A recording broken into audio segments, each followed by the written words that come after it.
બરાબર, જે ખૂબ ટૂંકી હતી વિચારધારા, એની આપણે સમજૂતી મેળવી આપણો પછીનો જે ટોપિક છે, અને પરીક્ષાની દ્રષ્ટિએ આપણે એમ કહીએ કે મહત્વનો પણ છે. એ જે છે તે છે આપણે ખાસ કરીને હિન્દુ આર્થિક વિચારધારા. આપણો જે ટોપિક કયો છે તો કે પ્રાચીન હિન્દુ આર્થિક વિચારધારા. તો આપણે જાણીએ છીએ તે પ્રમાણે કે આપણે પ્રાચીન આર્થિક વિચારધારા નો જ્યારે આપણે અભ્યાસ કરીએ છીએ ત્યારે આપણને ખબર છે તે પ્રમાણે કે સામાન્ય રીતે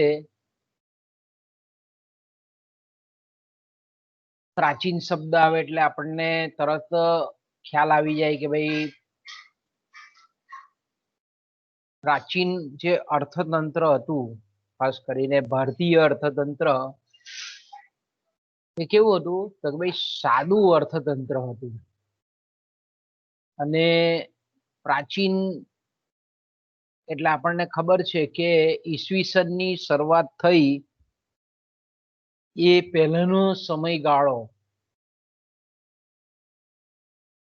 એટલે તે વખતે આપણે સ્વાભાવિક છે કે જાણીએ છીએ તે પ્રમાણે કે તે વખતનું જે અર્થતંત્ર હતું તે ઔદ્યોગિકકરણ વગરનું અર્થતંત્ર હતું, એમ આપણે કહીએ તો ખોટું નથી. બરાબર, એટલે આપણે એમ કહી શકીએ કે ઔદ્યોગિકરણની ગેરહાજરી આપણને તત્કાલીન સમયના અર્થતંત્રમાં જોવા મળતી હતી. પરંતુ આપણે જાણીએ છીએ તે પ્રમાણે કે ભલે આપણે એમ કહીએ કે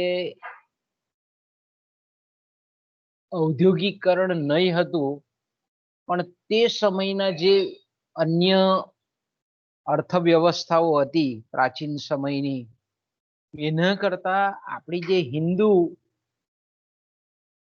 જે વિચારધારા હતી, અર્થવ્યવસ્થા હતી,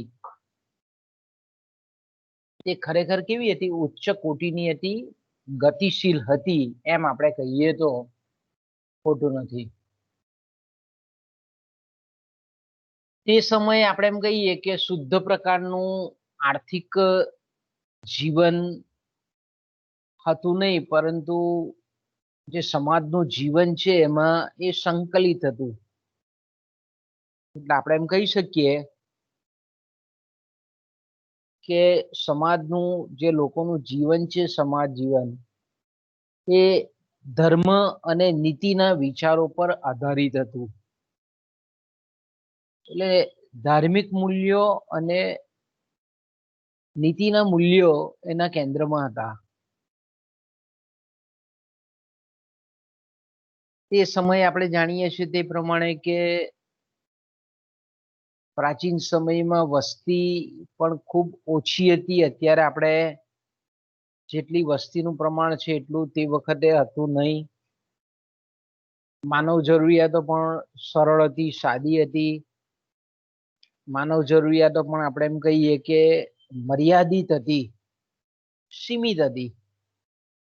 પરંતુ આપણે જાણીએ છીએ તે પ્રમાણે કે સંતોષવાના જે સાધનો હતા એ ઘણા બધા વિપુલ પ્રમાણમાં હતા તે વખતે.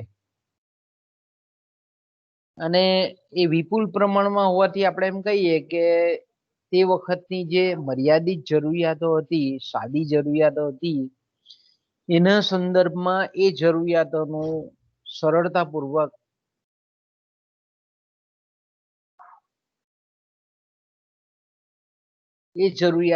સરળતાપૂર્વક સંતોષી શકાતી હતી. આપણે જાણીએ છીએ તે પ્રમાણે કે જે પ્રાચીન, જેને આપણે કાળ કહીએ છીએ કે પ્રાચીન સમય કહીએ છીએ, એ પ્રાચીન સમયમાં જે સમાજ વ્યવસ્થા હતી તે મોટે ભાગે પરંપરાથી ચાલતી, રૂઢિગત, પ્રણાલિકાગત, ધાર્મિક અને નૈતિક મૂલ્યો પર આધારિત હતી. એટલે ખાસ કરીને તે વખતના જે કંઈ પણ આર્થિક પ્રશ્નો, સામાજિક પ્રશ્નો, વ્યવસ્થા અંગેના પ્રશ્નો જે ઉપસ્થિત થતા હતા એ આપણે એમ કહીએ કે પરંપરાગત અથવા તો રૂઢિગત જે ઉકેલો હતા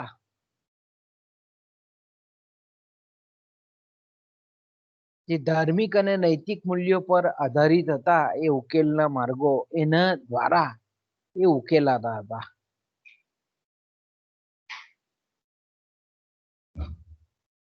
આપણે એમ કહી શકીએ કે જે સમાજ જીવન જ હતું તે ધાર્મિક અને નૈતિક મૂલ્યોની અંદર જ ઓતપ્રોત હતું. એટલે સ્વાભાવિક છે કે તત્કાલીન સમયના જે કંઈ પણ વિચારો છે એ આપણને તે સમયના જે સાહિત્યો છે, આપણું જેને પ્રાચીન લિટરેચર કહીએ છીએ હિન્દુ ધર્મનું, એ પ્રાચીન સાહિત્યમાં આપણને એ વિચારો જોવા મળે છે. આપણે એમ કહીએ કે પરીક્ષામાં કોઈ વખત પૂછે છે કે ભાઈ પ્રાચીન હિન્દુ જે આર્થિક વિચારો છે એ આપણને કયા કયા સ્ત્રોતોમાંથી મળે છે, તો તમારો જવાબ એ હોવો જોઈએ કે પ્રાચીન સમયના જે કંઈ પણ હિન્દુ આર્થિક વિચારો, આપણે જે રીતે ગ્રીકના વિચારો જોઈ ગયા, રોમનોના જોઈ ગયા, એ જ પ્રમાણે પ્રાચીન સમયના હિન્દુ જે આર્થિક વિચારો જે છે તે આપણને ખાસ કરીને આપણા, મેં કીધું તેમ કે આપણા જે પ્રાચીન સાહિત્યો અને જે કંઈ પણ ધર્મશાસ્ત્રો એમાં આપણને જોવા મળે છે. તો આપણે એમ કહીએ કે પ્રાચીન સમયના આપણા હિન્દુ જે શાસ્ત્રો છે એમાં આપણે જાણીએ છીએ તે પ્રમાણે કે આપણા મૂળભૂત 4 વેદો, ઋગ્વેદ છે, યજુર્વેદ છે, સામવેદ છે, અથર્વવેદ છે, આ સિવાય ઘણા બધા ઉપનિષદો, ઘણા બધા બ્રાહ્મણ ગ્રંથો, ઘણા બધા પુરાણો, શિવ પુરાણ છે, તાપી પુરાણ છે, નર્મદા પુરાણ છે, ગંગા પુરાણ છે, વિષ્ણુ પુરાણ છે, આ બધા આપણે પુરાણો જેને કહીએ છીએ. એ ઉપરાંત આપણે આરણ્યકો, એટલે અરણ્યમાં ઋષિ મુનિઓએ જે કંઈ પણ પ્રાચીન સાહિત્ય તૈયાર કરેલું છે તે એ ઉપરાંત ઘણી બધી સ્મૃતિઓ, સંહિતાઓ, તેમજ આપણે જાણીએ છીએ તે પ્રમાણે રામાયણ છે, મહાભારત છે, ભાગવત ગીતા છે, એ જ રીતે પાણીની જે બહુ વ્યાકરણ શાસ્ત્રના નિષ્ણાત હતા, તત્વજ્ઞાની હતા, એવા પાણીનીનું અષ્ટ અધ્યાયી, એ જ રીતે ઋષિ શુક્રની શુક્ર સંહિતા અને બૃહસ્પતિની સંહિતાઓ, એ જ રીતે આપણે એમ કહીએ કે મુનિ નારદ, યાજ્ઞવલ્ક્ય અને મનુસ્મૃતિ, તેમજ વિદુરજી જે મહાભારતના ધૃતરાષ્ટ્ર ના જે આપણે એમ કહીએ કે દરબારના મંત્રી હતા, વિદુરજીનું આપણે એમ કહીએ કે નીતિશાસ્ત્ર ખૂબ ઉચ્ચ કોટીનું હતું. એ નીતિશાસ્ત્ર માંથી આપણને કેટલાક આર્થિક વિચારો જોવા મળે છે. અને એ ઉપરાંત આપણે એમ કહીએ કે કૌટિલ્ય, કે ઈસવીસન પૂર્વે 320માં થઈ ગયેલા હતા, કે એમણે જે કંઈ પણ વિચારો આપેલા છે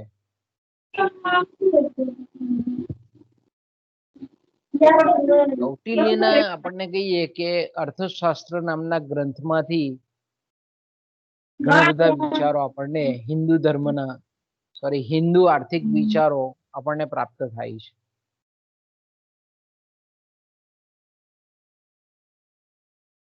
આપણે એમ કહીએ કે ભાઈ કૌટિલ્યનો લખેલો જે ગ્રંથ છે અર્થશાસ્ત્ર, બરાબર છે, અર્થશાસ્ત્ર જે કૌટિલ્યનો ગ્રંથ છે એમાં તમે જોઈ શકો છો કે 15 જેટલા પ્રકરણો છે ને કેટલા તે વખતે વિચાર કરો કે આજના આધુનિક સમયમાં જેટલી સાધનોની લખવા માટેના લેખન કાર્ય માટેના જે સાધનો આપણે જોઈએ છે કે નોટ છે, પેન છે,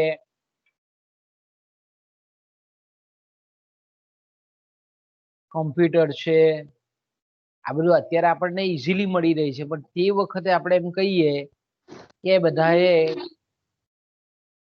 લાકડાની બનાવેલી કલમ અને કુદરતી જે સહીઓ છે જે વનસ્પતિના ફળમાંથી કે એના બીમાંથી નીકળતી એનો ઉપયોગ કરીને લગભગ તમે વિચાર કરો કે આવા પાના પણ નહીં હતા તે વખતે પાનો પર લખાયેલા હતા તેવા 15 જેટલા પ્રકરણો અને એમાં પણ 430 જેટલા પાનાઓ કૌટિલ્ય જે આપણે એમ કહીએ કે અર્થશાસ્ત્ર કે જેને આપણે રાજ્ય વહીવટની સંહિતા કહીએ છીએ એની રચના જ્યારે કરી ત્યારે 15 જેટલા એના ચેપ્ટર હતા, પ્રકરણો હતા અને 430 જેટલા એના પાનાઓ હતા.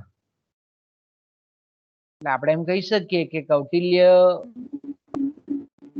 જે અર્થશાસ્ત્ર છે તે ખરેખર શુદ્ધ આર્થિક વિચારો ધરાવતું અર્થશાસ્ત્ર નથી. અત્યારે જે આપણે અર્થશાસ્ત્રના સિદ્ધાંતો ભણીએ છીએ એટલા શુદ્ધ સિદ્ધાંતો તે વખતના નથી આપણે એમ કહીએ તો, પણ તે છતાં પણ આપણે એમ કહી શકીએ કે એમાંથી ઘણા આપણને એવા વિચારો પ્રાપ્ત થાય કે જેને કંઈક અંશે આપણે આર્થિક કક્ષામાં કે આર્થિક વિચારોની પરિપાટીમાં મૂકી શકીએ. આપણે એમ કહીએ કે કૌટિલ્ય ના મતે અર્થશાસ્ત્ર એ ખરેખર શું હતું તો કે ભાઈ રાજ્યશાસ્ત્ર, ન્યાયશાસ્ત્ર અને અર્થશાસ્ત્રનું સંયોજન છે. એટલે એકલા આર્થિક વિચારો નહીં પણ સાથે સાથે ન્યાયને લગતા, કાયદાને લગતા વિચારો પણ છે, સાથે સાથે પોલિટિક્સ, રાજ્યશાસ્ત્રને લગતા સિદ્ધાંતો પણ છે. છતાં પણ આપણે ઇન શોર્ટ એવું કેવું હોય તો કહી શકીએ કે કૌટિલ્યના જે વિચારો હતા, કૌટિલ્યના જે વિચારો છે જેને આપણે ચાણક્ય કહીએ છીએ, જેને વિષ્ણુગુપ્ત કહીએ છીએ, અને આપણે જાણીએ છીએ તે પ્રમાણે કે ચંદ્રગુપ્ત મૌર્ય સામ્રાજ્યનો એ વખતના વિશાળ સામ્રાજ્ય હતું મૌર્ય યુગમાં, અને તે વખતના એ તક્ષશિલા વિદ્યાપીઠ ના ગુરુ હતા, આચાર્ય હતા. મૌર્ય સામ્રાજ્યના એક અગત્યના મંત્રી હતા, અર્થશાસ્ત્રી હતા. તો આપણે એમ કહીએ કે આપણા જે કંઈ પણ વેદો, પુરાણો અને પ્રાચીન સાહિત્યમાં જે કંઈ પણ વિચારો છે એનો સારાંશ આપણે એમ કહીએ કે કૌટિલ્યના અર્થશાસ્ત્રમાં આપણને મળે છે.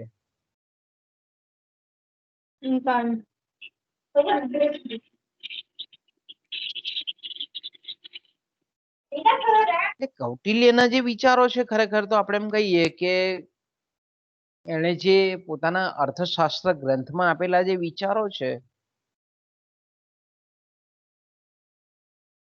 કૌટિલ્ય ખાસ એની જે ખૂબી હતી, એની વિશેષતા હતી એ હતી કે ભારતીય જે આર્થિક વિચારો પ્રાચીન સમયના હતા તેને બહુ વ્યવસ્થિત રીતે વિસ્તારથી સમજાવીને તેનો કઈ રીતે વ્યવહારમાં ઉપયોગ કરી શકાય એ અંગેનું વિશાળ દ્રષ્ટિકોણથી કરેલું નિરૂપણ છે.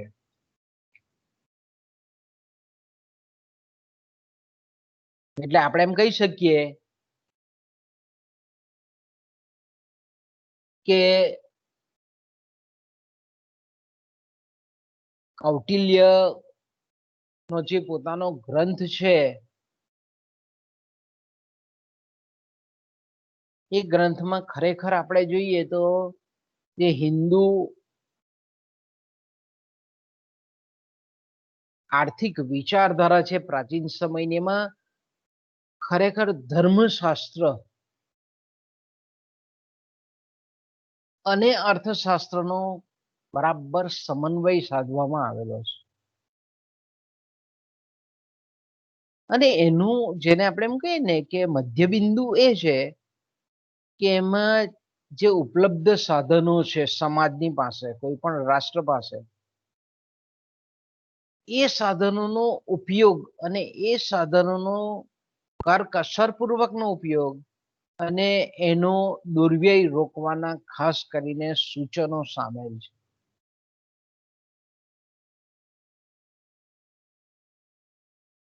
એટલે આપણે એમ કહીએ કે એમના જે કૌટિલ્યના વિચારો છે તે ખરેખર કેવા છે, એક તો શુદ્ધ આપણે એમ કહી શકીએ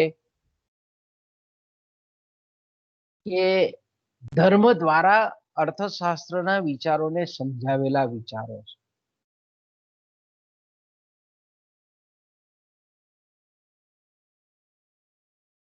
એ જ રીતે આપણે બૃહસ્પતિ જે ઋષિ આપણા છે અગત્યના એક, એને ખરેખર પ્રાચીન જે આપણા હિન્દુ અર્થશાસ્ત્ર છે, ભારતીય અર્થશાસ્ત્ર છે, એના પાયોનિયર એટલે કે સ્થાપક તરીકે ઓળખવામાં આવે છે. અને આપણું જેને આપણે નીતિશાસ્ત્ર કહીએ છીએ, સાયન્સ ઓફ મોરલ,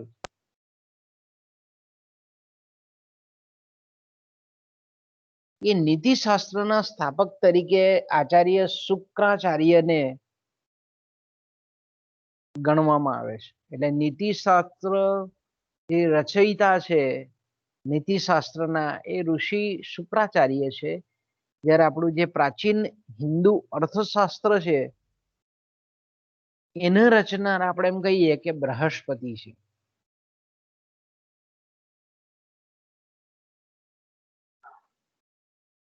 તો આપણે એમ કહીએ કે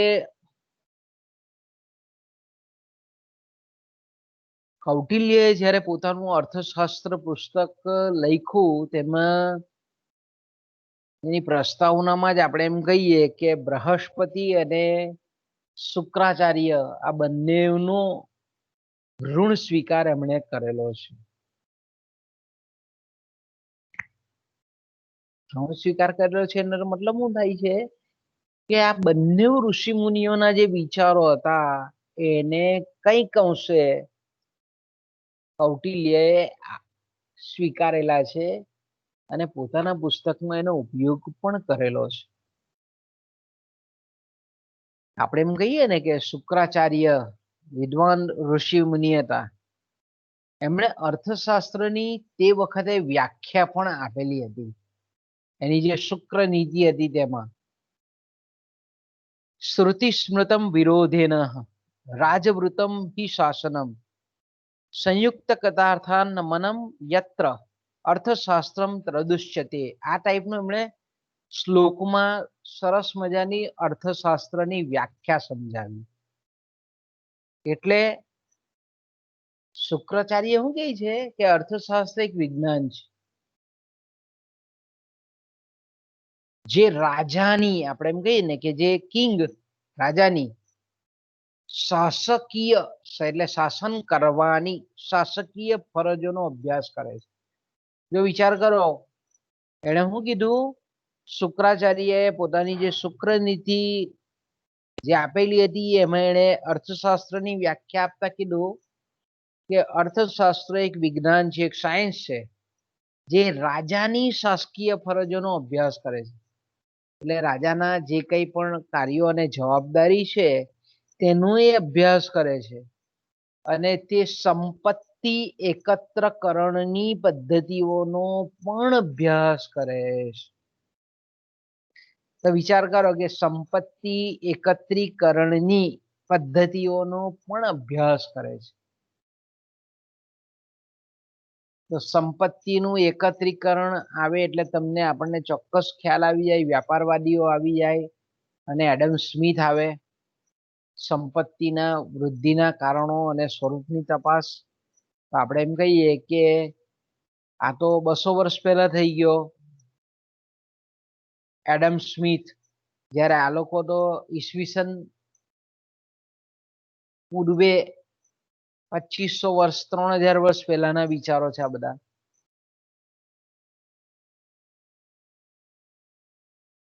તો આપણે એમ કહીએ કે પ્રાચીન સમયમાં હિન્દુ જે સંસ્કૃતિ જેને આપણે કહીએ છીએ ઇન્ડિયન કલ્ચર, ભારતીય સંસ્કૃતિ, એ બહુ ઉચ્ચ કોટીની સંસ્કૃતિ તત્કાલીન સમયમાં પણ હતી. અત્યારે તો છે જ, પણ તે સમયે પણ આપણે એમ કહીએ કે ઉચ્ચ કોટીની સંસ્કૃતિ હતી. સાહિત્ય હતું, ધર્મશાસ્ત્ર હતું, નીતિશાસ્ત્ર હતું. એ જ રીતે આપણે એમ કહીએ કે બૃહસ્પતિએ પણ વ્યાખ્યા આપેલી છે કે ભાઈ અર્થશાસ્ત્રમાં ખાસ કરીને ખેતી છે, પશુપાલન છે, ગોપાલન છે, વ્યાપાર છે વગેરેનો અભ્યાસ કરવામાં આવે છે.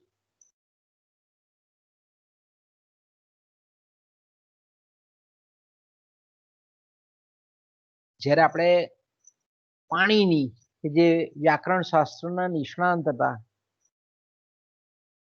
એમણે પણ અર્થશાસ્ત્રની વ્યાખ્યા આપતા કીધું કે ભાઈ અર્થશાસ્ત્ર એ વાર્તાશાસ્ત્ર છે. તે કે એવું જ્ઞાનનું માળખું છે જેમાં ખેતી, વ્યાપાર, પશુપાલન અને સમાજના જે આજીવિકાના સાધનો છે તેનો અભ્યાસ કરવામાં આવે છે. પાણીને એવું કીધું અર્થશાસ્ત્ર એ વાર્તાશાસ્ત્ર છે અને ખાસ કરીને એમાં એવું જ્ઞાન કે ખાસ કરીને જે ખેતી સંલગ્ન હોય, વ્યાપાર સંલગ્ન હોય, પશુપાલન અને સમાજની આજીવિકાના જે સાધનો છે એ સાધનોનો અભ્યાસ કરે છે.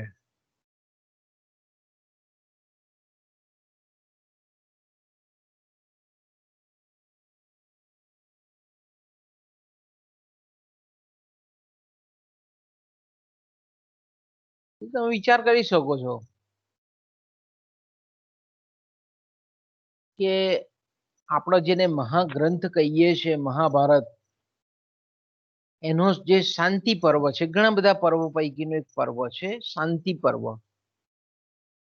માં પણ આપણે એમ કહીએ કે અર્થશાસ્ત્રની વ્યાખ્યા આપતા એવું કહેવામાં આવ્યું છે કે ખેતી, વ્યાપાર, ગોપાલ અને હસ્તકલા કારીગીરીના વિવિધ ક્ષેત્રોનો સમાવેશ થાય છે.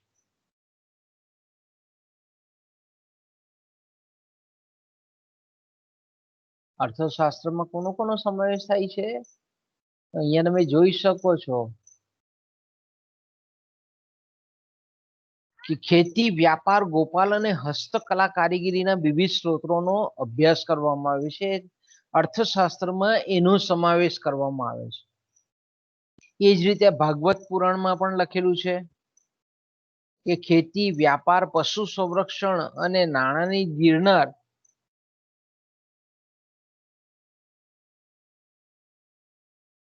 એટલે અર્થશાસ્ત્ર. એ જ રીતે આપણે એમ કહીએ કે કૌટિલ્યએ જે અર્થશાસ્ત્રની વ્યાખ્યા આપેલી છે તે કે કૌટિલ્ય એવું કહે છે કે ભાઈ અર્થશાસ્ત્ર એવું વિજ્ઞાન છે કે જે માનવ વસવાટ વાળી જે પૃથ્વી છે એ પૃથ્વીની પ્રાપ્તિ અને સંરક્ષણ સાથે અર્થશાસ્ત્ર સંકળાયેલું છે.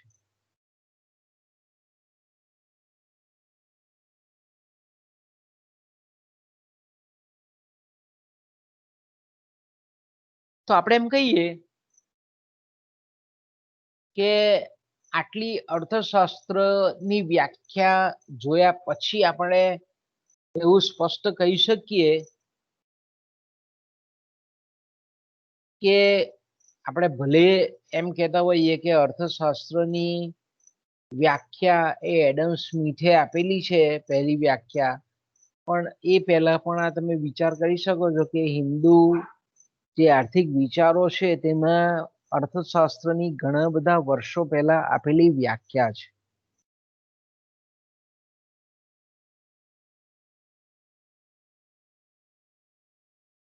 એટલે કૌટિલ્ય જે પ્રમાણે કહે છે તે પ્રમાણે કે ભાઈ અર્થશાસ્ત્ર એક એવું વિજ્ઞાન છે જે ખરેખર માનવ વસવાટ વાળી જે પૃથ્વી છે એની પ્રાપ્તિ અને સંરક્ષણની સાથે સંકળાયેલા વ્યવહારોનો અભ્યાસ કરે છે.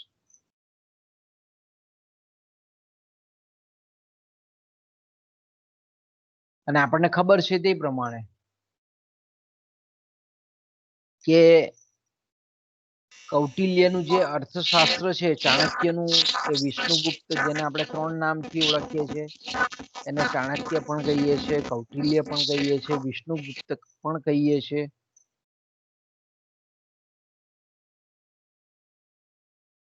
કે એનો જે ગ્રંથ છે તે ખરેખર અર્થશાસ્ત્રને કેન્દ્રમાં રાખીને જ લખાયેલો એક ગ્રંથ છે.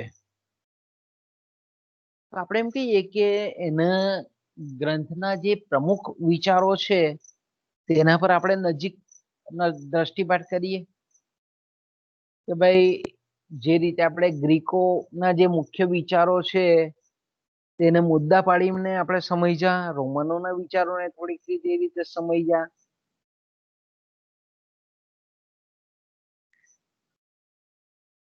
એ જ રીતે આપણે કહીએ કે હિન્દુ જે આર્થિક વિચારધારા છે એને પણ જો સરળતાથી આપણે સમજવી હોય તો આપણે એને પણ મુદ્દાઓમાં વિભાગીકૃત કરી નાખીએ. આમ તો બહુ વિશાળ છે, આપણે જો બધું આવરવા લઈએ તો ઘણા આખી નોટો ને નોટો ભરાઈ જાય, ઘણા બધા દિવસો નીકળી જાય. એટલા વિશદ વિચારો આપણા હિન્દુ આર્થિક વિચારો છે.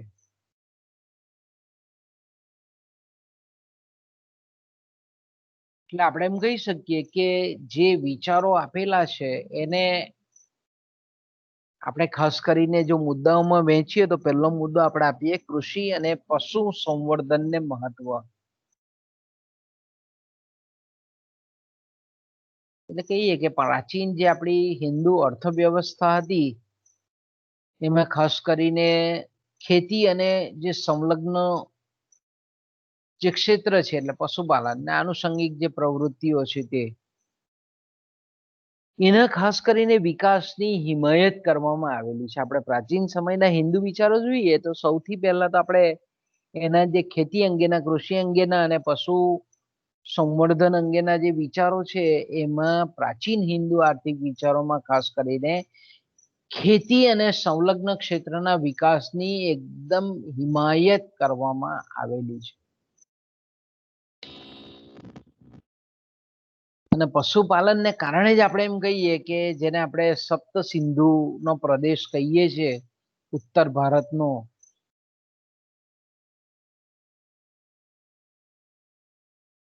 એ ઉત્તર ભારતના આપણે કહીએ કે સપ્ત સિંધુ પ્રદેશમાં ખાસ કરીને આપણે એમ કહીએ કે આર્યો એ જગ્યાએ સ્થિર થયેલા હતા.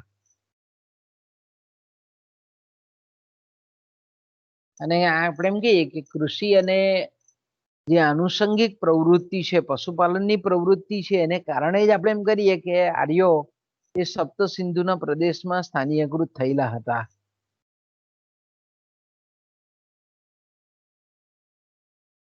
એટલે તે પ્રદેશને આપણે આર્યાવ્રત કહીએ છીએ.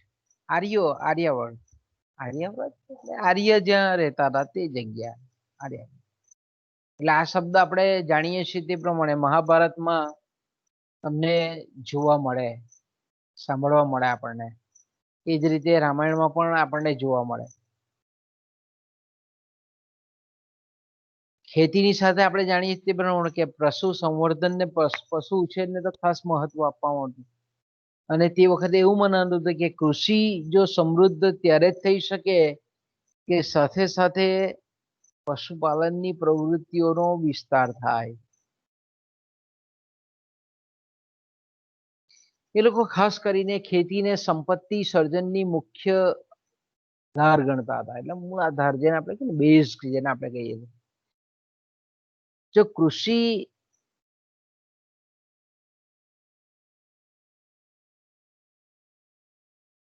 એ સંપત્તિ સર્જનનો મૂળાધાર કહેવાતો.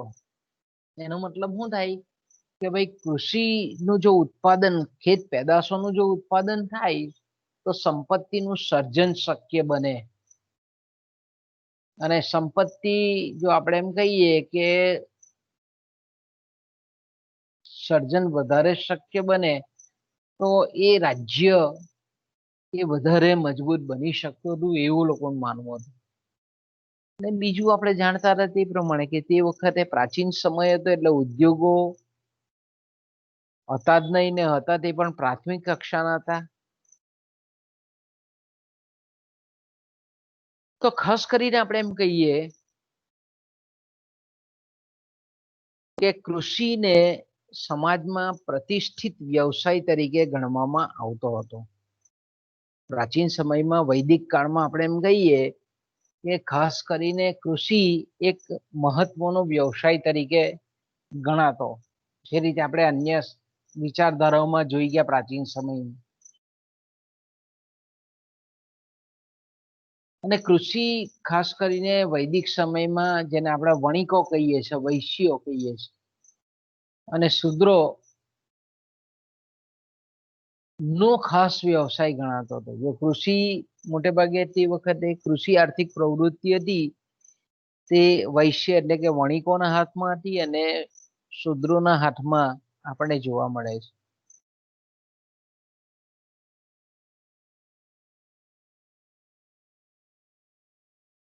ખેતીની જે આપણે એમ કહીએ કે ખાસ કરીને જે કૃષિ છે એ કૃષિ અંગેના જે સંશોધનો હતા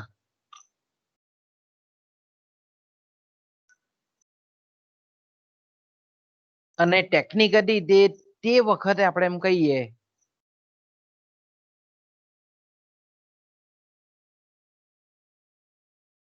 કે પ્રાચીન સમયમાં ખૂબ આગળ હતી, વિકસિત હતી. એની ટેકનિક, એ અંગેના સંશોધનો આપણે કૌટિલ્યના અર્થશાસ્ત્રમાં, સ્મૃતિ ગ્રંથોમાં કે શુક્રનીતિમાં જો આપણે જોઈએ તો પાકની ફેરબદલી, બરાબર, કે વારંવાર આપણે એકને એક પાક નહીં કરતા, પાક બદલતા રહેવો જોઈએ, એ પ્રકારની વિચારધારા તત્કાલીન સમયમાં આપણને જોવા મળે છે. સઘન ખેતી છે, કૃષિ વિતરણ છે, ખાતરોનો ઉપયોગ.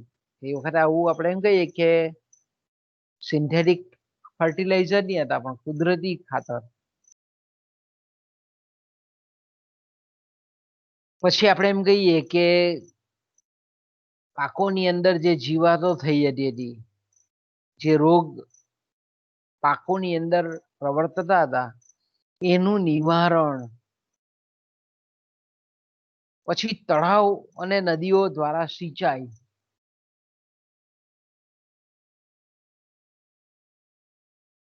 પશુઓનો સ્વસ્થતાથી ઉછેર, વિકાસ, એ જ રીતે બિયારણ અંગેની પસંદગી, જમીન વિભાજન ના ગેરલાભ કયા કયા, આ બધી જ બાબતો અંગે આપણે એમ કહીએ કે તે વખતે વૈજ્ઞાનિક વિચારસરણી જોવા મળતી હતી. એટલે કે આપણે એડવાન્સ હતા, એ લોકો ખૂબ એડવાન્સ હતા. ઈસવીસન પૂર્વે આપણે એમ કહીએ કે ઓછામાં ઓછા 3000 વર્ષ પહેલાની વાત છે. એટલે અત્યારે તમે જુઓ તો 3200-3500 વર્ષ પહેલા આપણને આવું જોવા મળતું હતું ભારતમાં.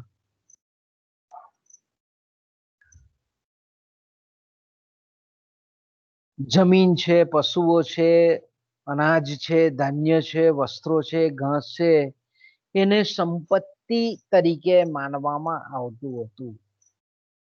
ઇવન આપણે એમાં જાણીએ છીએ કે મહાભારતના સમયમાં જ્યારે આપણે કૃષ્ણ લીલા જોઈએ છે ત્યારે નંદ હોય, રાજા નંદ, જે આપણે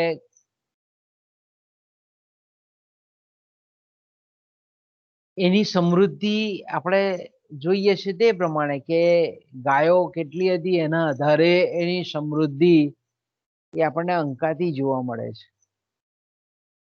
એટલે ખાસ કરીને આપણે એમ કહીએ કે તે સમયે જમીનનું જેની પાસે વધારે પ્રમાણ હોય, પશુધન વધારે હોય, વસ્ત્રો અને ઘાસનું પ્રમાણ વધારે હોય, એને આપણે ધનિક તરીકે માનતા હતા.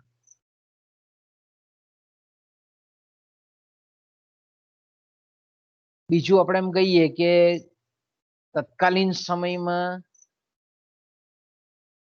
ખેતી તો પ્રતિષ્ઠિત વ્યવસાય હતી જ તે વખતે, પશુપાલન પ્રવૃત્તિ પણ હતી અને વ્યાપાર પણ થતો હતો. જો ખૂબી તે વખતની હતી.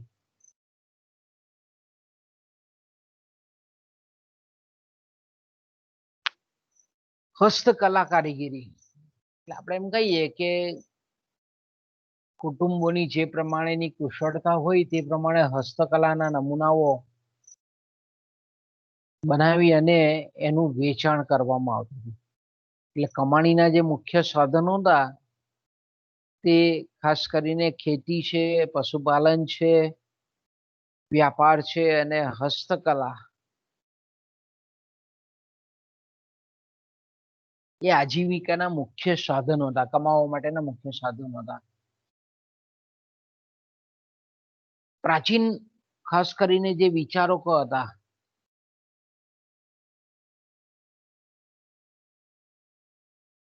એ વિચારકોએ જે આપણે એમ કહીએ કે પોતાના વિચારો પ્રદર્શિત કરેલા છે, એમાં એ લોકો સ્પષ્ટ લખે છે કે ભાઈ રાજ્યની જે મુખ્ય આવક હતી એનો મૂળભૂત સ્ત્રોત એ કૃષિ છે. અને કૃષિ પર લેવાતી જે મહેસૂલ છે એ તે વખતે રાજ્યની મુખ્ય કમાણીનું સાધન હતું.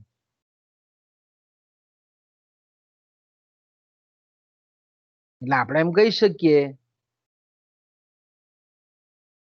કે તત્કાલીન સમયના જે શાસકો હતા, રાજા અને જે સમાજ હતો, એ સમાજની જે જવાબદારીઓ હતી એ ખાસ કરીને ખેતી છે, પશુપાલન છે, વ્યાપાર છે, વાણિજ્ય છે વગેરેનો વિકાસ, સંવર્ધન અને સંરક્ષણની એ લોકોના માથે જવાબદારી હતી. કોના માથે? તો કે શાસકોમાં. રાજા, રાજ્યના જે શાસકો હતા, અન્ય શાસકો તે અને સમાજના જે અમુક જે વ્યક્તિઓ હતી તેના પર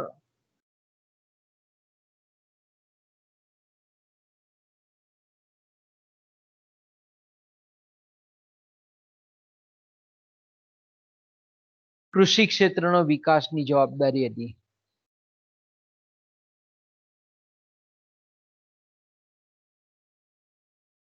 ખાસ કરીને રાજાની જે કામગીરી હતી કૃષિ ક્ષેત્રમાં, એમાં જે નકામી જે જમીનો જે કોઈ ઉપયોગમાં ગૌચર તરીકે પણ ઉપયોગમાં નહીં લેવાતી હતી તેવી ખરાબાની જે જમીન છે, એવી જમીનને સુધારવાનું કામ અને વન વિસ્તારોમાં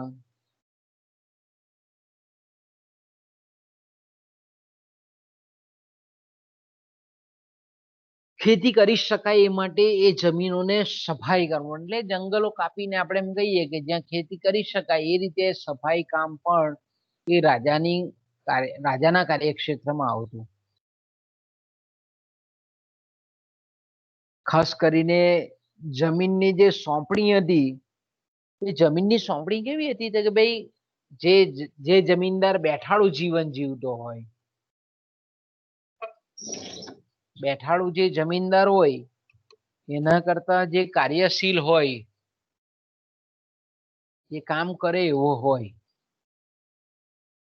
અને વર્ષમાં જે આપણે એમ કહીએ કે વધારે પાક લઈ શકતો હોય, સઘન ખેતી કરી શકતો હોય,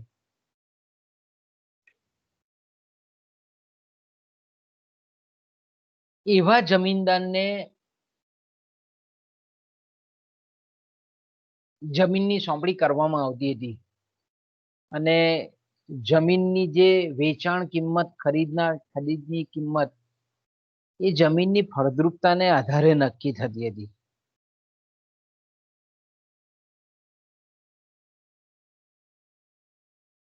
અને કૃષિ ક્ષેત્રમાં જે કંઈ પણ ઉત્પાદન થતું હતું એના ભાવો એ કેવા હતા? વ્યાજબી ભાવો હતા. રિઝનેબલ પ્રાઇસ જેને આપણે કહીએ છીએ, કે જેથી કરીને આપણે એમ કહીએ કે ખેડૂતોનું જે શોષણ વ્યાપારીઓ કરતા હતા એનાથી પણ ખેડૂતોને બચાવી શકાય એ રીતે કિંમત નક્કી કરવામાં આવતી હતી.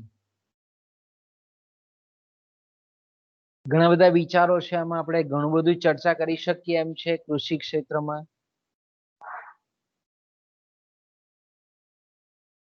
બીજા જે આપણે એમ કહીએ કે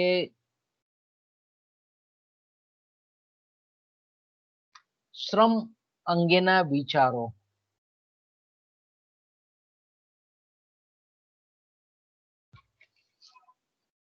તો ખાસ કરીને આપણે એમ કહીએ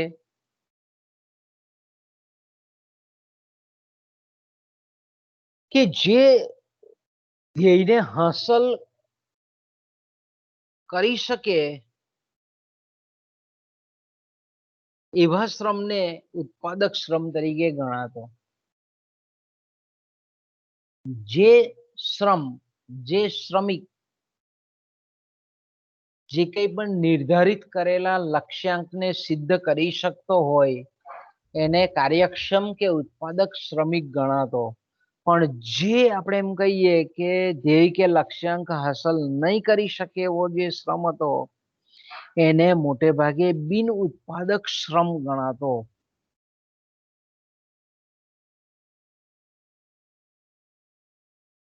ખાસ કરીને આપણે પ્રાચીન સમયમાં કર્મ, બરાબર, આપણે કૃષ્ણ ભગવાને પણ મહાભારતમાં, ગીતામાં કીધેલું છે કર્મયોગ. એટલે કર્મને સૌથી વધારે મહત્વ આપતા લોકો પ્રાચીન સમયમાં હિન્દુ આર્થિક વિચારધારામાં. ખાસ કરીને આપણે જાણીએ છીએ તે પ્રમાણે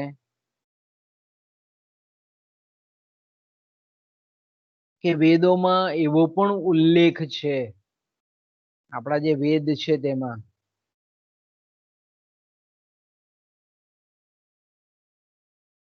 કે જે શ્રમ છે તેનો ખેતી, પશુપાલન અને અન્ય કામગીરી માટે ઉપયોગ થવો જોઈએ.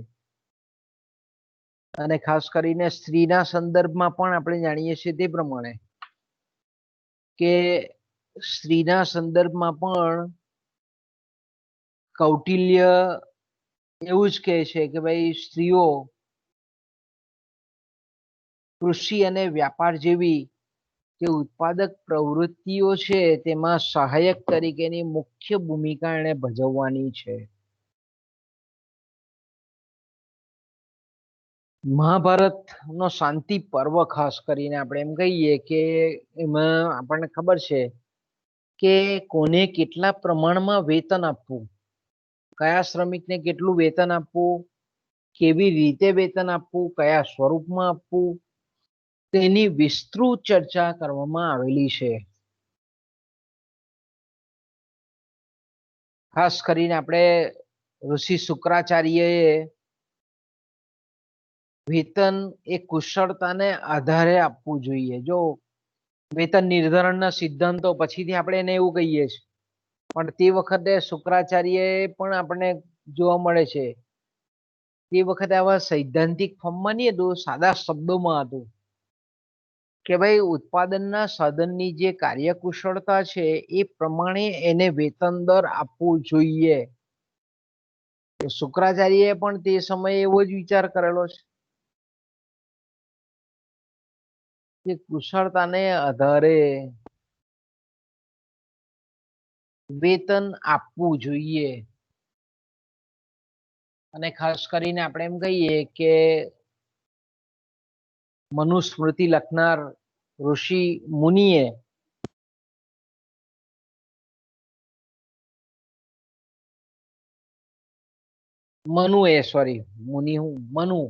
મનુસ્મૃતિ લખનાર મનુએ, ઋષિ મુનિ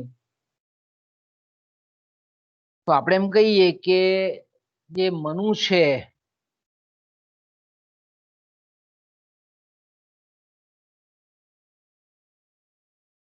એની મનુસ્મૃતિમાં એવું કીધું છે કે વેતન રોકડ રકમના સ્વરૂપમાં પણ આપી શકાય, સિક્કાના સ્વરૂપમાં આપી શકાય, ખોરાકના સ્વરૂપમાં પણ, જેને આપણે વાસ્તવિક વેતન કહીએ છીએ, ખોરાક છે, વસ્ત્રો છે, કપડા છે, વગેરે સ્વરૂપમાં પણ આપવું જોઈએ એવું મનુએ મનુસ્મૃતિમાં કીધેલું છે. એ જ રીતે આપણે એમ કહીએ કે શ્રમિકોના કામના કલાકો અને આરામ અને રજા અંગેના વિચારો પણ આપણા પ્રાચીન હિન્દુ આર્થિક વિચારોમાં જોવા મળે છે. જે શ્રમિક આપણે એમ કહીએ કે દિવસ રાત કામ કરે છે તેને દિવસના 3 કલાક અને રાત્રે 9 કલાકનો આરામ આપવો જોઈએ. એટલે તમે વિચાર કરો કે પ્રાચીન સમયમાં 12 કલાકની ડ્યુટી હતી, કામ કરવાની જે ભલામણ કરી છે હિન્દુ આર્થિક વિચારધારામાં અને કૌટિલ્યએ, તે આપણને એવું સૂચન કરે છે કે ઓછામાં ઓછા 12 કલાકનું કામ પ્રાચીન સમયમાં થતું હતું. હિન્દુ આર્થિક વિચારકો જે હતા તે સમયના, તત્કાલીન સમયના, તો 12 કલાકનો આરામ અને 12 કલાકનું કામ, આ ટાઈપની વિચારધારા તે વખતે હતી. વ્યાપાર અંગેના વિચારો આપણે જાણીએ છીએ તે પ્રમાણે કે ભાઈ વ્યાપાર એ તે વખતે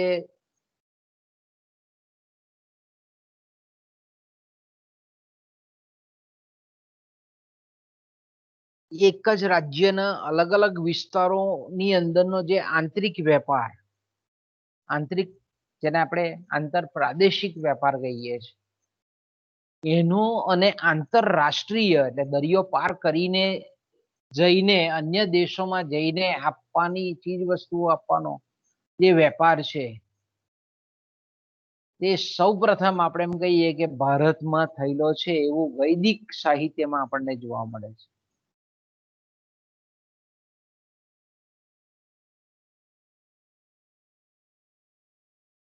બીજું આપણે એમ કહીએ કે વૈદિક સમયમાં શ્રમ વિભાજન આધારિત વર્ણ વ્યવસ્થા અને વિનિમયના કારણે દેશમાં વ્યાપાર વાણિજ્યમાં તે વખતે આપણે એમ કહીએ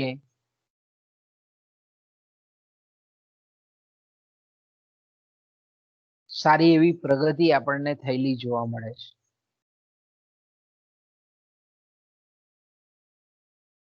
પ્રાચીન સમયમાં જે આપણે આર્યો કહીએ છીએ એ આર્યો વ્યાપાર વાણિજ્યમાં ખૂબ અગ્રેસર હતી.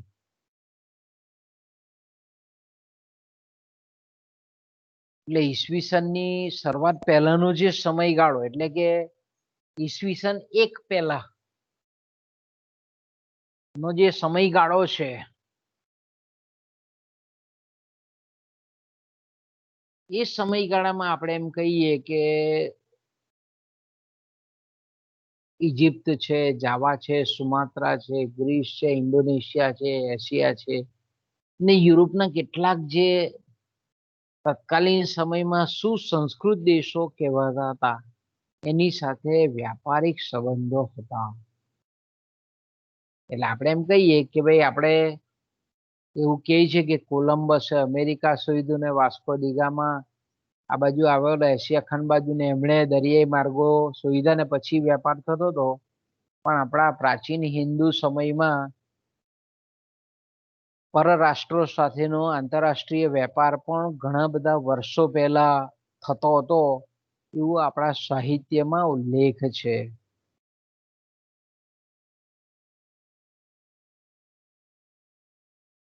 એટલે યુરોપ છે, એશિયા છે, આફ્રિકા છે, ઇજિપ્ત છે, જાવા છે, સુમાત્રા છે, મેસોપોટેમિયા છે, આ બધા આપણે કહીએ ને કે અગત્યના જે વેપારી મથકો હતા તેની સાથે પણ આપણા વ્યાપારિક સંબંધો તે વખતે હતા.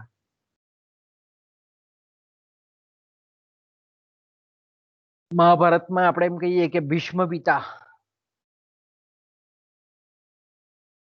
યુધિષ્ઠિરને કહે છે કે ભાઈ રાજ્યના વેપારીઓને ખરેખર એનું જતન કરવું જોઈએ, એને સારી રીતે સાચવવા જોઈએ, કે જેથી કરીને રાજ્ય કે દેશ છોડીને અન્યત્ર સ્થાયી નહીં થાય, ચાલ્યા નહીં જાય.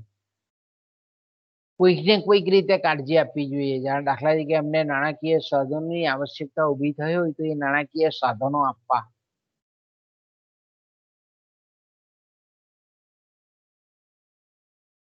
જરૂર પડે તો વસ્તુઓ, કાચો માલ સામાન વગેરે પણ આપો. અને જો એની કલ્યાણની કાળજી લેવામાં આવે તો આપણે એમ કહીએ કે વ્યાપારિક પ્રવૃત્તિઓ વધે. તે સમયે આપણે એમ કહીએ છીએ કે વસ્તુઓ અને સેવાઓ જ્યાં લે વેચ થતી હતી, જેને અત્યારે આપણે બજાર કહીએ છીએ, તે વખતે વિપાણી એવો શબ્દ ઉપયોગ થતો હતો. અને જે સાટા પદ્ધતિ હતી, વસ્તુ વિનિમય પ્રથા હતી, એના માટે આપણે એમ કહીએ કે નિમાન એવો શબ્દનો પ્રયોગ થતો હતો. તે વખતે આપણે જાણીએ તે પ્રમાણે કે તત્કાલીન સમયમાં રાજ્ય એટલે રાજા પોતે આપણે એમ કહીએ કે ઘણી બધી વસ્તુઓમાં ઈજારાનું તત્વ ભોગવતો હતો.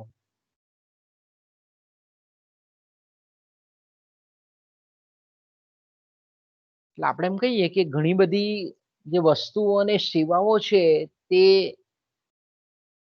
ઉત્પાદિત કરવાનું કામ, એનું વેચાણ કરવાનું કામ, અમુક વસ્તુઓના ભાવો નિર્ધારિત કરવાનું કામ એ રાજ્યનું હતું. અને ખાસ કરીને એમાં ગ્રાહકોનું એ હિત જોવામાં આવતું હતું.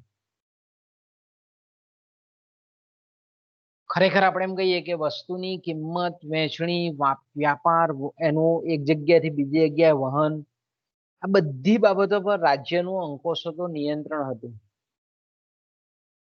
રાજ્યની તે વખતની જે વ્યાપાર સંબંધી જે જવાબદારીઓ હતી એમાં સારા રસ્તાઓ બનાવવાના અને રસ્તા ઉપર વ્યાપારીનો માલ સામાન કોઈ ચોરી ન લે, લૂંટફાટ નહીં કરે, એટલા માટે સલામતી માટેના પણ પગલાઓ લેવામાં આવતા હતા.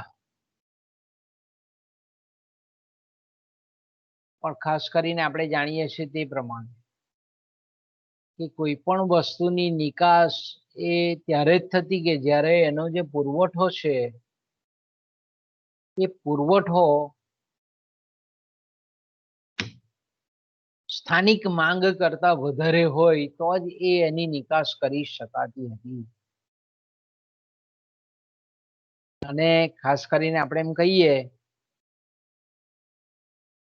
કે વસ્તુનું જે કિંમત નિર્ધારણ હતું, મૂલ્ય નિર્ધારણ હતું, એમાં ખાસ કરીને આપણે એમ કહીએ કે માંગ અને પુરવઠાને ધ્યાનમાં રાખીને મૂલ્યનું નિર્ધારણ કરવામાં આવતું હતું.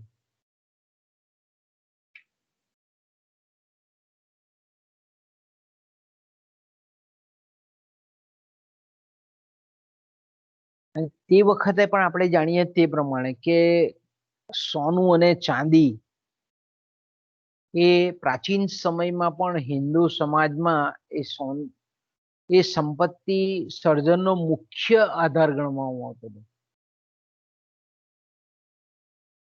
સોનું અને ચાંદી, કારણ કે રાજ્ય માટે આપણે એમ કહીએ કે એક લિક્વિડ એસેટ છે, સરળતાથી વટાવી શકાય. પછી રાજ્યનું કોઈ અન્ય રાજ્યોની સામે સંરક્ષણના હેતુસર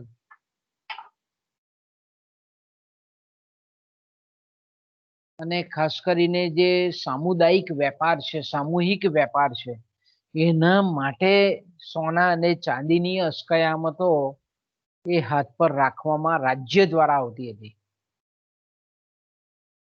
રાજ્યની ઘણી બધી ફરજો હતી વેપાર અંગેની. દાખલા તરીકે આપણે એમ કહીએ કે એક તો વ્યાપારી જે વસ્તુઓ હતી એના સંરક્ષણની જવાબદારી એ રાજ્યના શિરે હતી.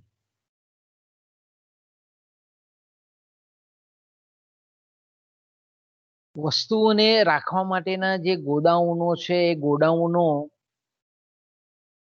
પણ પૂરા પાડવાની જવાબદારી એ રાજ્યની હતી તે વખતે. તે વખતે રાજ્યનો હસ્તક્ષેપ વ્યાપારિક બાબતોમાં ઓછો હતો. એટલે આપણે એમ કહીએ કે જેને મુક્ત વ્યાપાર કહીએ, સ્વેરવિહારી પદ્ધતિ કહીએ જેને આપણે, એ મુક્ત વ્યાપાર તે વખતે પ્રવર્તતો હતો. રાજ્યનો હસ્તક્ષેપ ખૂબ ઓછો હતો. હા, પણ રાજ્ય કરવેરાની નીતિનો ઉપયોગ કરતી હતી. રાજ્ય એક જગ્યાએથી બીજી જગ્યાએ જે વસ્તુનું વેચાણ માટે જતી એના માટે જકાત લેવામાં આવતી હતી અને એ વસ્તુના વેપાર પર અન્ય પ્રકારના કરો પણ ઉઘરાવવામાં આવતા હતા. પણ જે જગ્યાએ ઇજારાશાહી એટલે આપણે એમ કહીએ કે આવશ્યક વસ્તુઓ પૂરી પાડવાની હોય તો આવશ્યક વસ્તુ કે સેવાનું ઉત્પાદન અને એનું જે વિતરણ છે એ રાજ્ય દ્વારા જ થતું હતું. એટલે કે રાજ્યની જવાબદારી હતી. અને તે માટે આપણે એમ કહીએ કે એકદમ રાજ્ય ભલે વસ્તુનું ઉત્પાદન કરતી હોય એનું વિતરણ કરતી હોય પણ રાજ્ય પર પણ તત્કાલીન સમયમાં કાયદાઓ દ્વારા એના પર નિયંત્રણ નાખવામાં આવતું હતું.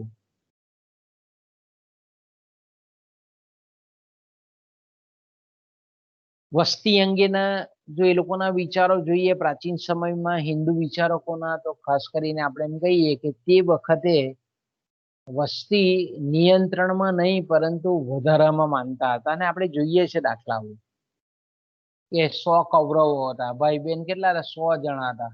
વિચાર કરો તમે. અને વસ્તી વધારવામાં માનતા હતા. પણ આપણે જાણીએ છીએ તે પ્રમાણે કે અત્યારની જે તબીબી સુવિધાઓ છે તે ટાઈમમાં એટલી બધી જાહેર સ્વાસ્થ્યની સુવિધાઓ હતી નહીં. અને બીજી બાજુ આપણે એમ કહીએ કે યુદ્ધ માટે જનસંખ્યાની વધારે આવશ્યકતા ઊભી થાય. તો તેવા સંજોગોમાં આપણે એમ કહીએ કે અમુક મર્યાદાઓ હતી. કારણ કે બાળ મૃત્યુ દરનું પ્રમાણ ખૂબ ઓછું હતું તે વખતે. એટલે આપણે એમ કહી શકીએ કે એટલા માટે ઓછા બાળકો નહીં પણ વધારે બાળકોની વૃત્તિ હતી. અને તે વખતે આપણે જાણીએ પણ છે કે ભાઈ આશીર્વાદ પણ હતા અપાતા હતા. તે કેવા હતા? તો કે ભાઈ આશીર્વાદ થી 10 પુત્ર ભવતી, એવા આશીર્વાદ કે ભાઈ 10 પુત્રના પિતા થાવ, માતા થાવ, એવા આશીર્વાદો અપાતા હતા. એટલે ટૂંકમાં આપણે એમ કહીએ કે જનસંખ્યા વૃદ્ધિમાં વિચારો અભિવ્યક્ત થતા હતા પ્રાચીન સમયમાં. એ જ રીતે આપણે એમ કહીએ કે ગુલામી અંગેના જે વિચારો હતા એમાં ગુલામી પ્રથાનો સ્વીકાર પ્રાચીન ભારતમાં પણ હતો. પણ અન્ય દેશોના જે ગુલામો હતા તે ટાઈપનું હલકા પ્રકારનું કામ અહીંયા સોંપવામાં આવતું હતું નહીં. હિન્દુ રાજ્યમાં ગુલામી પ્રથા સ્વીકાર્ય હતી પણ કેવી હતી કે કોઈ પ્રકારનું હલકું, જેને આપણે કહીએ ને કે બેડ જોબ્સ, એવા કોઈ કામો સોંપતા નહીં હતા એ લોકોને. બીજું કે જે કંઈ પણ કમાતો હોય એનાથી એ મિલકત ખરીદી શકતો હતો નહીં. જે ગુલામ વ્યક્તિ હતો તે, એટલે મિલકત ધરાવવાનો અધિકાર એમને નહીં હતો. હા, પણ આપણે એમ કહીએ કે જે રોજબરોજ જે છૂટક કામ કરતા જે શ્રમિકો હતા એના કરતા એ આર્થિક રીતે થોડો વધારે સમૃદ્ધ હતો. બીજું એક એને એ હતું કે ગુલામ હોવા છતાં પણ એને કેળવણી એટલે કે શિક્ષણ અને તાલીમ, કળા કારીગરી એને મેળવવાની છૂટ હતી. ગુલામોને પણ આપણે એમ કહીએ કે અન્ય જે સિટીઝનો છે, નાગરિકો છે, એના જેવા જ ગણવામાં આવતા હતા. અમેરિકામાં જે પ્રમાણે ગુલામી પ્રથાએ વંશીય જે વેરભાવને જન્મ આપેલો એવો ભારતના ઇતિહાસમાં ગુલામી પ્રથા હોવા છતાં પણ વંશીય વેરભાવ આપણને આપણા ભારતીય સમાજમાં જોવા મળ્યો નથી.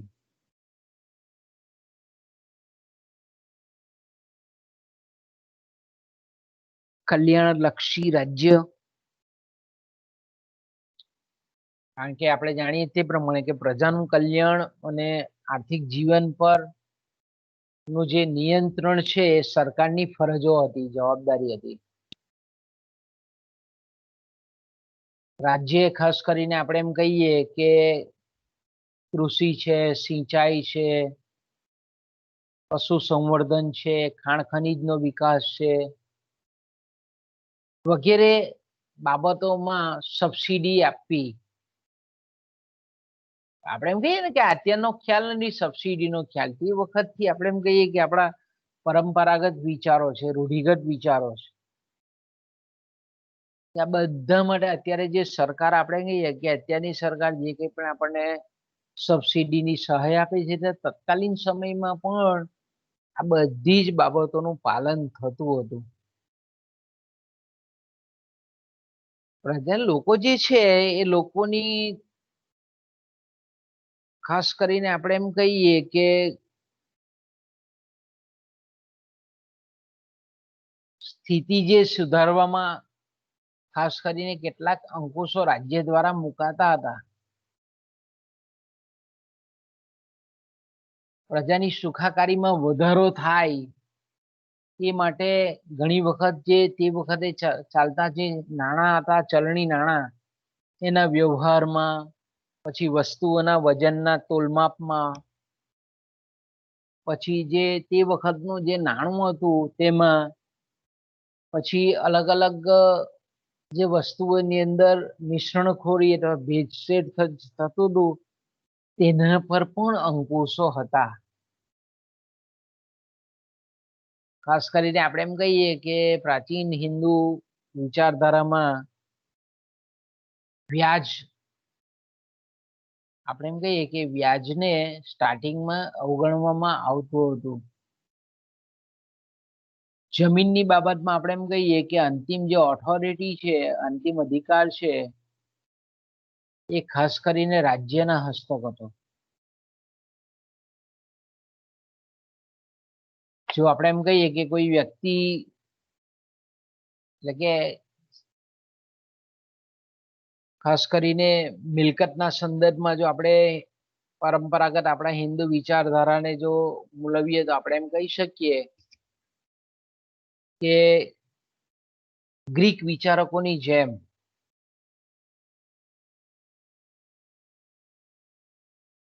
અને રોમન વિચારકોની જેમ આપણે એમ કહીએ કે પ્રાચીન હિન્દુ સમયમાં પણ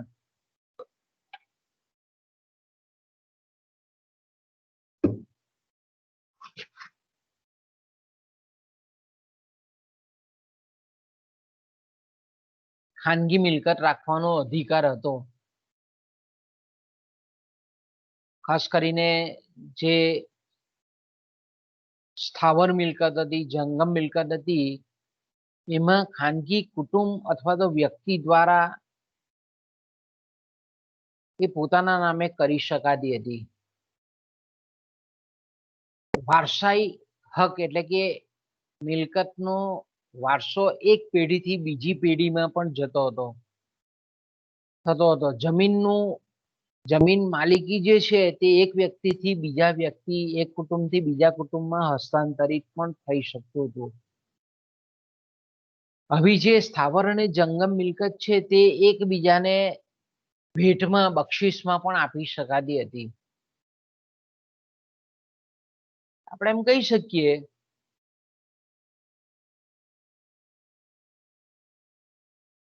કે મિલકતનું વિભાજન પણ કરી શકાતું હતું, તેનું ખરીદી પણ કરી શકાતી હતી, તેનું વેચાણ પણ કરી શકાતી હતી.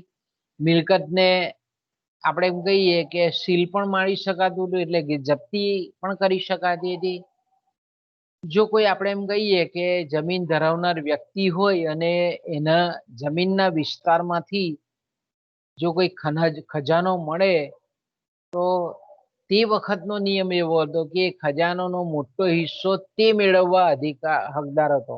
અત્યારે નથી. આપણે અત્યારના સમયની વાત કરીએ આપણે તો અત્યારના જે હિન્દુ વિચારો છે, આર્થિક વિચારો, તેમાં આ વસ્તુ નથી. આપણા જમીનમાંથી જો ગુપ્ત ખજાનો મળે તો આપણે સરકારને આપી દેવો પડે. પણ તે વખતે એવું હતું કે એ રાખી શકતો હતો. કોઈ પણ વ્યક્તિની મિલકત પર જો કરવેરા તે વખતે હતા તે નહીં ભરે તો એને દંડ પણ લેવાતો હતો એના પર, અને અલ્ટિમેટલી એને જપ્ત પણ કરી લેવામાં આવતી હતી. તો મિત્રો આપણે અહીંયાથી અટકીએ. આજે આપણે અહીંયાથી પૂરું કરીએ. હા સર. કાલે પાછા 2 પીરિયડ છે એટલે કાલે આપણે જોઈશું